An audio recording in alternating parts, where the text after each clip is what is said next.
السلام علیکم، آپ دیکھ رہے ہیں پروگرام دنیا میری نظر سے منیر میمن کے ساتھ۔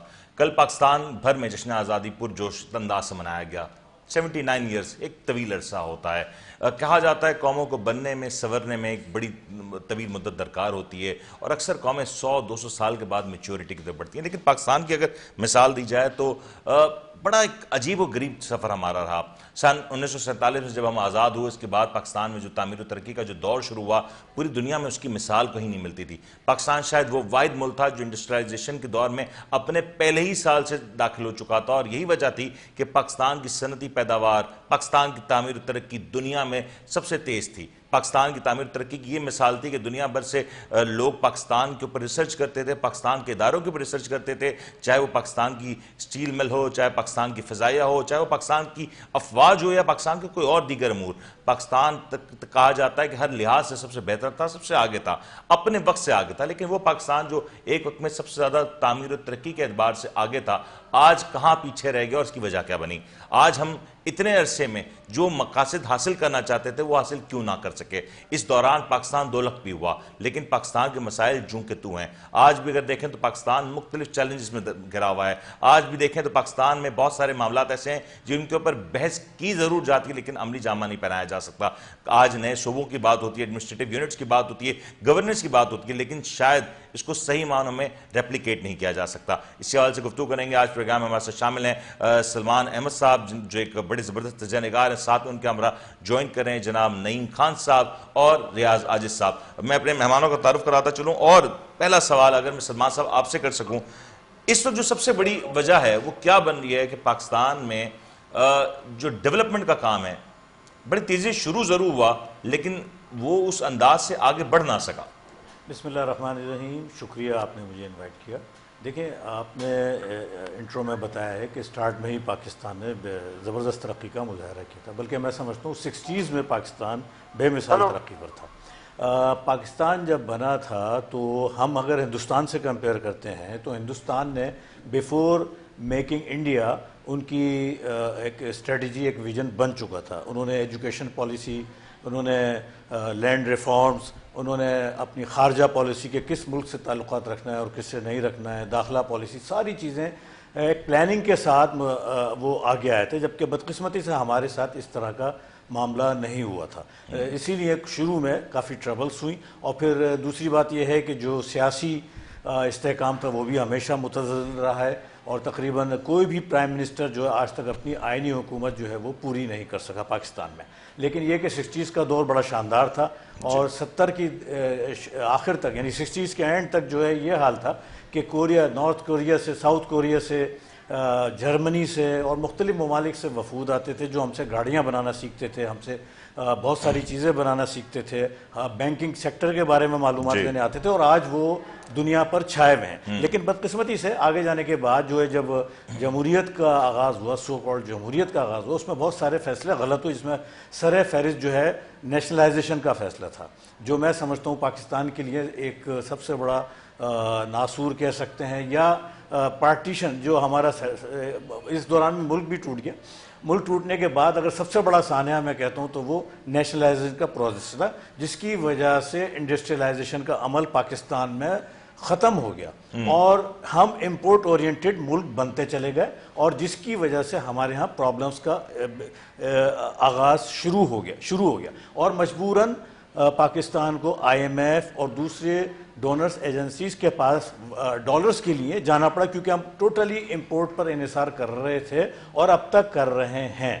یہ ہمارا سب سے بڑا سیٹ بیک ہے پاکستان کا، جو میں سمجھتا ہوں کہ پاکستان بننے کے بعد 70s تک جو ہماری کامیابیاں تھیں وہ ساری کامیابیاں جو ہیں وہ اس میں ختم ہو گئیں، اور آج وہ حکومتی ادارے جو ہے وہ ہم پہ بوجھ بن چکے ہیں، اربوں روپے کا خسارہ کرتے ہیں۔ اس کے علاوہ سیاسی جماعتوں نے اور بھی معاشی طور پہ غلط فیصلے کرے ہیں، جس میں آئی پی پی سے ایگریمنٹ شامل ہے، افغان ٹرانزٹ شامل ہے، 18ویں ترمیم شامل ہے، یا پھر 1998 میں ڈالر کا فریز کرنا ہے، جس کی وجہ سے ہماری معیشت کو زبردست دھچکے پہنچے۔ ان تمام باتوں کو، اس پر تو آپ مجھ سے علیحدہ پروگرام کر سکتے ہیں ڈیٹیل میں، تو یہ وہ تمام غلطیاں تھیں، گھنٹوں طویل گفتگو، تمام غلطیاں تھیں جو ہماری سیاسی حکومتوں نے، ماشاءاللہ حکومتوں نے نہیں، سیاسی حکومتوں نے کی، اور جس کا خمیازہ آج ہم بھگت رہے ہیں مختلف صورتوں کی شکل میں، ٹیکسز کی شکل میں. اور سب سے بڑھ کے یہ ہے کہ آج ہمارے جو قرضوں کی حجم ہے وہ تقریباً 83,000 بلین روپیز کے قریب ہو چکا ہے. باوجود اس کے کہ کوئی ایک بھی انٹرنیشنل لیول کا نہ ہاسپٹل ہے،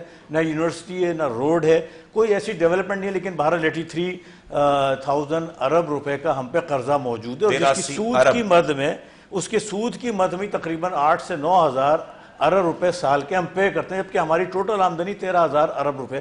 تو 3-4 ہزار ارب روپے جو بچ جاتے ہیں اس میں صوبوں کو بھی جاتا ہے، پھر ڈیفنس بجٹ ہے، پھر دوسرے اخراجات ہیں، پھر ڈیولپمنٹ ہے، پھر ایک شاہی قسم کی ہماری بیوروکریسی اس کے اخراجات ہیں، پھر ہمارا پولیٹیکل سسٹم ہے. اس کے بعد جناب والا یہ حال ہو جاتا ہے کہ شاید ایک پیون کو بھی پاکستان کی گورنمنٹ جو ہے اپوائنٹ کرنے کے قابل نہیں رہتی، تو ہم پھر قرضے لینے جاتے ہیں اپنے باقی اخراجات کو پورا کرنے کے لیے. سلمان صاحب یہ پوائنٹ ٹیکن، بلکہ میں چاہوں گا نعیم صاحب اگر آپ کو اس میں شامل کر سکوں، کیونکہ آپ گفتگو جب کر رہے ہوتے ہیں، جب آپ کے جو معاملات ہوتے ہیں بڑے آپ گہرائی میں جانتے ہیں، تاریخ سے بخوبی واقف ہیں. مجھے بتائیں کہ ہم اپنی سمت میں کہاں غلط چلے گئے، بلکہ کہاں غلط چلے گئے کہ آج جو مقام ہم چاہتے تھے یا جو مستقبل ہم نے سوچا تھا وہ نہیں حاصل کر سکے ہم. نعیم صاحب آپ کو آواز آ رہی ہے میری؟ نعیم صاحب آپ مجھے سن سکتے ہیں؟ نعیم صاحب اگر ہم نعیم صاحب کو کریکٹ کر سکیں، آئی گس نعیم صاحب کو آواز نہیں آ رہی. ہیلو جی نعیم صاحب آپ کو آواز آ رہی ہے میری؟ نعیم صاحب آپ کو آواز آ رہی ہے؟ آئی گس نعیم صاحب کو ریکنیکٹ کر لیں، چیک کر لیں. سلمان صاحب یہ اسی پہ بلکہ میں آپ سے سوال کرتا ہوں. ابھی ایک بحث چل رہی ہے پاکستان میں گورننس کے مسائل. D G S P R کی پریس کانفرنس سنیں وہاں پہ نظر آتے ہیں، وزیر داخلہ کی پریس کانفرنس سنیں وہ سمجھ آتی ہے. ابھی ہم آج سے 6 ماہ پہلے تک ہائیبریڈ نظام کے حوالے سے ہمارے خود وزیر دفاع کہا کرتے تھے بہترین نظام بہت اچھا ہے، اور آج ہمارے وزیر داخلہ کہہ رہے ہیں نظام فیل ہو چکا. اب مجھے ذرا یہ سمجھا دیں کہ اس وقت جو نظام کی تبدیلی کی بات ہو رہی ہے، نئے صوبے، ایڈمنسٹریٹو یونٹس، یہ کیا ناگزیر ہے کہ اب یہ کام کرنا ہی ہوگا یا اس کے علاوہ بھی کوئی راستہ نکلتا ہے؟ میرا خیال ہے منیر صاحب ہائیبریڈ نظام کو قطعی انہوں نے برا نہیں کہا ہوگا، لیکن یہ ہے کہ جو سسٹم چلتا آ رہا ہے گزشتہ 70 سالوں سے اور چل رہا ہے وہ اس طریقے سے ناکام ہے کہ ہم ہمارے جیسے کہ میں نے ایک سانس میں بہت ساری چیزیں بتا دی کہ ہمارا ملک امپورٹ اورینٹڈ کنٹری ہے، اور ہم جو ہے قرضوں کے اوپر انحصار کرتے ہیں، اور قرضے بڑھتے جا رہے ہیں، پائل اپ ہوتے جا رہے ہیں، اور قرضے وصول کرنے کے لیے ہمارے پاس مسئلہ کیا ہے، روٹ کاز کیا ہے سلمان صاحب؟ یہ تو ٹھیک ہے آپ نے بتائی، اصل مسئلہ کہاں ہے کہ ہماری آج اگر میں دیکھوں جیو پولیٹیکلی پاکستان سر فہرست نظر آتا ہے. آج میں دیکھوں تو جیو پولیٹکس میں شاید پاکستان جس مقام پہ آج ہے، ماضی کی ایسی کوئی تاریخ نہیں ملتی کہ پوری دنیا میں ہمارے فیلڈ مارشل کی بات کی جائے، اس کی تعریف کی جائے، لیکن آج جب گراؤنڈ پہ جب بات ہوتی ہے، جب گورننس کی بات ہوتی ہے، جب سیاسی قوتوں کی بات ہوتی ہے، وہاں پہ وہ ڈیلیورنس نظر نہیں آتی. نہیں، سسٹم صحیح، پولیٹیکل سسٹم قطعی ناکارہ ہے، اس میں کوئی شک نہیں ہے. اور صوبوں کی بات کری گئی ہے، میں سمجھتا ہوں یہ بالکل جائز بات ہے. افغانستان جیسے ملک نے بنتے ہی سب سے پہلا کام کم از کم 20 یا 25 صوبے وہاں پر بنا دیے گئے تھے، اور آج ایک وہ اس کا بہت بڑا فائدہ انہیں پہنچ رہا ہے.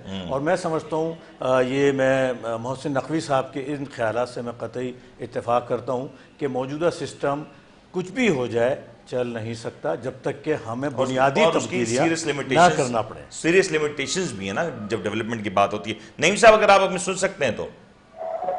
ہیلو جی نعیم صاحب آپ سن سکتے ہیں؟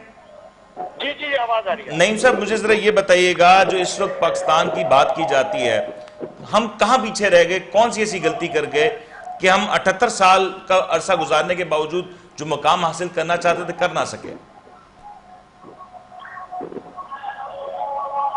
آواز آپ کی آئی گیس نعیم صاحب کی آئی گیس دیر از صاف نہیں آ رہی.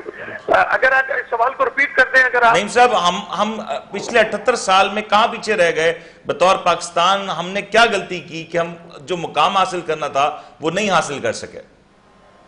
دیکھیے بدقسمتی سے یہ جو سوال ہے آپ کا، میں اس کا جواب اس طرح دوں گا کہ دیکھیں 78 سال قائم پاکستان کو ہو گئے، اور اللہ تعالیٰ کا شکر ہے کہ ہم 79 جو ہے جشن آزادی منا رہے ہیں. اس کی پیچھے رہنے کی وجوہات بہت ساری ہیں، لیکن جو بنیادی وجوہات میری نظر میں ہیں، دیکھیے پہلے تو یہ کہ قیام پاکستان کے فوراً بعد جو اس لیڈرشپ کی قیادت میں ہم نے پاکستان حاصل کیا، انفارچونیٹلی قائد اعظم محمد علی جناح ان کو زیادہ زندگی نے مہلت نہیں دی، تو کوئی اس کے بعد کے لیڈران بھی لاقت علی کی صورت میں نہ رہے تو سیاسی استحکام پیدا نہ ہو سکا. اور کسی بھی ملک کی ترقی کے لیے یہ بہت ضروری ہے کہ سیاسی طور پر وہ ملک مستحکم ہو. بہرحال وسائل کے اعتبار سے ہمیں بہت سارے قدرتی وسائل بھی ملے اور بہت ساری چیزیں ملی، جذبہ بھی ملا ہمیں، لیکن ایک تو سیاسی مستحکم طور پر ہم حاصل نہ کر سکے استحکام، تو ہمیں ایک تو یہ پرابلم فیس کرنا پڑا. دوسرا میں یہ سمجھتا ہوں کہ بہت ساری جب سے آپ حقیقی استحکام نہیں ہوتا تو تسلسل میں حکومتیں قائم نہیں رہتی. جب تسلسل میں حکومتیں قائم نہیں رہتی تو ہم لانگ ٹرم پالیسیز نہیں بنا پاتے، اور لانگ ٹرم پالیسیز نہ ہو تو پھر ترقی ہم اس طرح نہیں حاصل کر پاتے جس طرح ہمیں ترقی حاصل کرنی چاہیے یا چاہنا چاہیے تھی. تو بہرحال اس کا بنیادی مقصد تو یہی ہے کہ ہمیں سیاسی استحکام نہیں ملا شروع میں، اور اس کے باوجود ہم نے بعض دفعہ کوششیں بھی کی، لیکن بنیادی اگر آپ اس کا مقصد مجھ سے پوچھیں تو عدم استحکام تھا سیاسی استحکام میں، اور مسلسل ہماری حکومتوں کی تبدیلی میں اس سے نہ ہم لانگ ٹرم پلاننگ کر سکے، درست نتائج ہمیں نہ مل سکے. اچھا نعیم صاحب، ایک مجھے اگر آخری بات بتا دیں، اس وقت ایک بات جو ہو رہی ہے بہتر نظام کی، ایڈمنسٹریٹو یونٹس کی، آپ کے خیال میں کیا یہ پاکستان کی ضرورت ہے اس وقت، یا بس یہ ایک محض سیاسی گفتگو ہے؟ معاف کیجیے گا، آپ کی آواز مجھے نہیں صحیح. مجھے بریک پہ جانے کا کہا جا رہا ہے جی. ہم ایک مختصر سا بریک لیتے ہیں، بریک کے بعد جب لوٹیں گے کوشش کریں گے جو ٹیکنیکل ایشوز ہیں ان کو ریزالو کیا جا سکے. بریک لیتے ہیں، بریک کا ضرورت ہے.